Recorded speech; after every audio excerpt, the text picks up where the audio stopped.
அஸ்ஸலாமு அலைக்கும் ஃப்ரெண்ட்ஸ், எல்லோரும் எப்படி இருக்கீங்க? டூனா மசாலா செஞ்சுருக்கேன். எப்படி செய்கிறதுன்னு பார்க்கலாமா?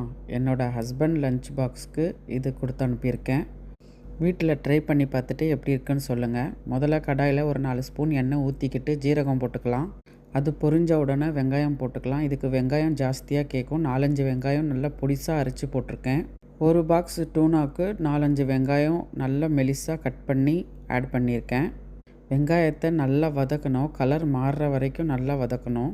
இது சப்பாத்தி, தோசைக்கு எல்லாம் நல்லாயிருக்கும். என் பையனுக்கும் ரொம்ப பிடிக்கும். சப்பாத்தியில் நடுவில் வச்சு ரோல் பண்ணி கொடுத்தா சாப்பிட்டுக்குவான். 3 பச்சை மிளகாயை சேர்த்துக்கலாம். நடுவில் கீறியிருக்கேன். அதையும் போட்டு நல்லா வதக்கிக்கோங்க. அதுக்கப்புறமா 1 ஸ்பூன் இஞ்சி பூண்டு மசாலா சேர்த்துக்கலாம்.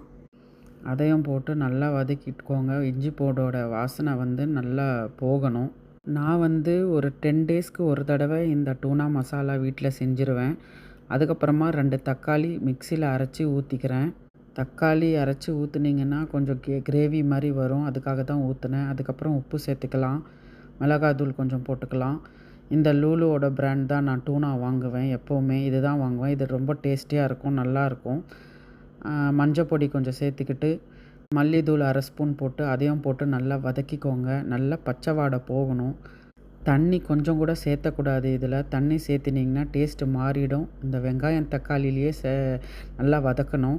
அப்புறம் இந்த டூனா திறந்திங்கன்னா இந்த தண்ணி மாதிரி நிற்கும். அந்த தண்ணியை கொஞ்சம் வடிகட்டிட்டு டூனாவை போட்டு நல்லா வதக்கணும். நல்லா மிக்ஸ் ஆன உடனே சிம்மில் வச்சு கொஞ்சம் மூடி வச்சிட்டிங்கன்னா ஒரு 10 மினிட்ஸில் டூனா ரெடி ஆகிடும். அதுக்கப்புறமா கொத்தமல்லி கொஞ்சமாக தூவி அதையும் நல்லா மிக்ஸ் பண்ணிவிட்டு ஸ்டவ்வை ஆஃப் பண்ணிவிடுங்க. நல்லா யம்மியாக இருக்கும், டேஸ்டியாக இருக்கும். சப்பாத்திக்கு, தோசைக்கெல்லாம் நல்லாயிருக்கும். நீங்களும் வீட்டில் ட்ரை பண்ணிவிட்டு எப்படி இருக்குன்னு கமெண்ட் சொல்லுங்கள். தேங்க்யூ. Bye bye.